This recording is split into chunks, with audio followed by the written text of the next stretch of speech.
What's going on, everybody? Mortem here, this time bringing you my DLC review for Diablo 4's Lord of Hatred expansion, which, just to get it out of the way because I know someone's going to comment it, while I appreciate that some people prefer the word expansion, and that not every DLC is an expansion, all expansions are DLC. But semantics aside, I've gotta say, just straight away, I was pleasantly surprised by Lord of Hatred. Much better than I was expecting, to be honest. But before we dive fully into this thing, I do want to go ahead and mention that if you had not seen me talk about this previously, my review for this is going to be relatively casual, I would say. I wanted to jump in, check out the new campaign, finish the storyline, check out some of the new in-game stuff, the new classes, etc., but I was not going like super deep into it. There are content creators who absolutely cover this and other ARPGs much more thoroughly than I do, and if you want like a super nuanced take, those are probably the people to listen to. I just really enjoy Diablo for like the lore and the world of it, which admittedly is not what most people play these games for, and I am not in any way up to date on like the meta stuff, so again, if that's what you want, I'm really not the guy for it.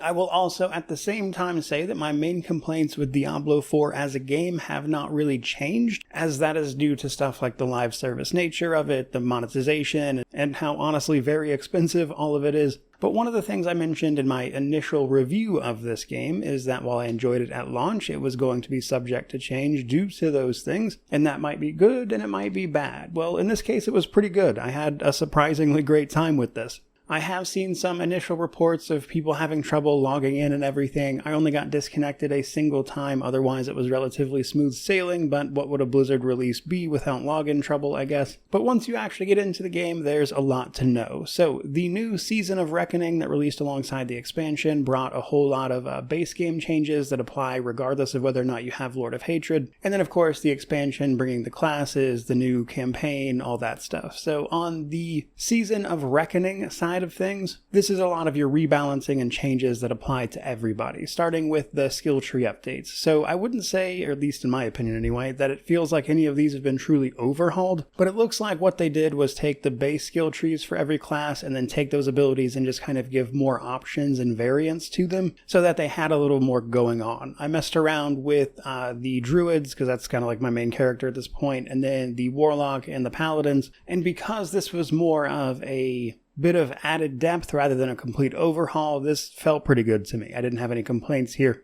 but again, I didn't test every single class or anything. Either way, I enjoyed it. That also came with a level cap increase. They've also added some more torment tiers, alongside some quality of life stuff like the addition of a loot filter in-game, alongside some map overlay and pathfinding changes. The paid expansion brings on 2 new classes, Warlock and Paladin, the campaign, extra in-game options like the new War Plans system, messing around with the Herodric Cube, and a couple of other things that I think allow you to have a slightly more tailored experience. But before we dive into that stuff, I first want to talk about the campaign and the 2 new classes. So I played around with the Paladin back when they initially put out I guess you could call it a demo of the new class, where you could play it up to, I think it was like level 25 and kind of mess around with it a bit. I enjoyed the Paladin. Paladin is a class that I think is so kind of set in stone across the various games you could play it as, and so in that sense it was very much a Paladin, and I don't personally love that class fantasy, but I know it does numbers with a lot of people, and it honestly feels very fitting in a game like this, so no problems there. They have their oaths they pick from, and their usual kind of build styles you've seen them do in other games. It was pretty fun. Of more interest to me personally was the Warlock, and that's for a couple of different reasons. One, they added the Warlock to Diablo 2 Resurrected, and I was curious how much it would feel different from that into this, plus the fact that Warlocks are very different depending on the IP that you find yourself in. In the context of Diablo, this is basically someone who utilizes the powers of demons and actively summons them while trying to control and utilize that power against them. As you would expect, that is often misunderstood, and not for the faint of heart, as it tends to lead to these people getting killed. And so being a warlock here is an especially interesting thing in the context of the universe. And for the most part, I enjoyed it. As warlocks go, it focuses on summoning demons a lot, as you would probably expect, but mostly temporarily, which I thought was interesting as a way to make it feel different from something like a necromancer. They also have, of course, their more fire and brimstone options, but given the nature of the class, I obviously wanted to focus on summoning demons, and that is a ton of fun. I found in the later bits of progression there, you can mess around a lot lot with the idea of the demons interacting with each other, being that like actively killing each other to proc like different effects and stuff, or of course using them at different times, using their upgrades, things like that. The ultimate, or at least one of them, lets you summon a big demon that does damage in a big area, and honestly it felt really fun to play, with its focus on both its generator and spender Wrath, and then Dominance. Dominance is what you use to actually proc some of the summons and stuff. Wrath tends to be your more traditional earn and burn in terms of like resource spending towards more immediate attacks, whereas the summons tend to stick around for a little while, not a lot, and then they have like sigils which can alter some of the effects here. It was an interesting time overall. As a class mechanic, they get soul shards, basically leaning into one of their playstyles,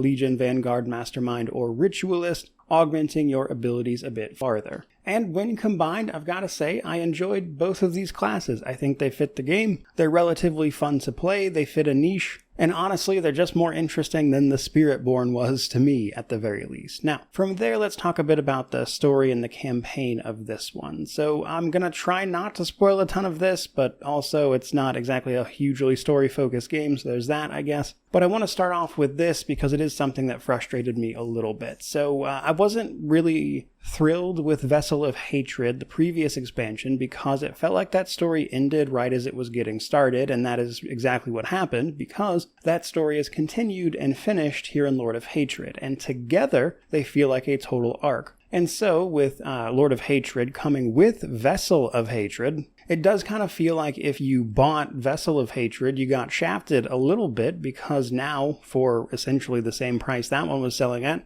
you get the total experience of what it feels like that story arc was initially meant to be, and it does feel satisfying as a result. But I don't love how they handled that personally, and yet I do have to say I really enjoyed the way they concluded this story. Now, if you're unaware, this expansion takes place in the Scovos Isles. Scovos is basically where Inarius and Lilith, upon creating humanity, initially created them, but then also kind of where the seat of their power was for a long time. These days, it is ruled by the Amazons, which you may remember from Diablo 2, and they really leaned into that. There's a lot of like audio cues and stuff that are pulled directly from Diablo 2 that I recognized immediately, and I'm not usually a big sound guy. Either way, this carries on from Vessel of Hatred, where we saw Nirel's attempt to contain the Lord of Hatred, Mephisto, which goes a little bit sideways when he inhabits the body of Akarat, who has since journeyed to Scovos, building up this huge following, pretending to preach a religion, because Akarat himself was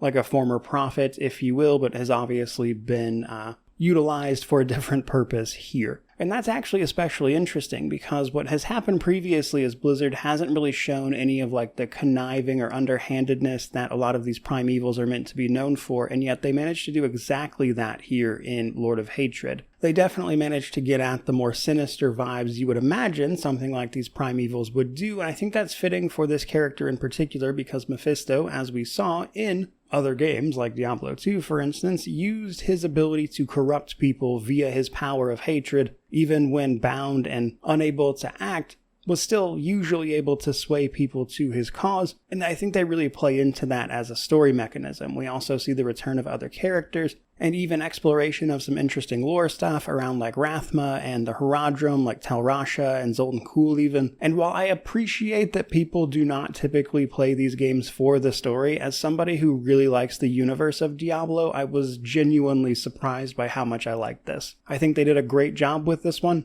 And given the fact that it also added classes and stuff I enjoyed playing and an interesting area to explore that they actually made use of with the story, it was just a lot more fun than I was expecting it to be. But from there, let's talk a little bit about some of the various systems that were added by this particular update, starting with the new in-game thing, War Plans. This basically lets you plot your way through various in-game activities for extra rewards. It does not in and of itself really add anything new, but rather gives you extra rewards and a little more structure to the overall in-game that was already present, allowing you to do those things and also earn experience for them and even get bonuses for doing them that adds a little extra layer, albeit a light one, over content that you would have been doing for the in-game anyway. I like this for a few different reasons. Something that tends to happen with live service games is there tends to be so much in-game after years and years of updates that it gets to be a little much, and here they're really just adding like a little bit extra progression on top of what was already there, even giving you the ability to go ahead and modify those activities and make them more interesting,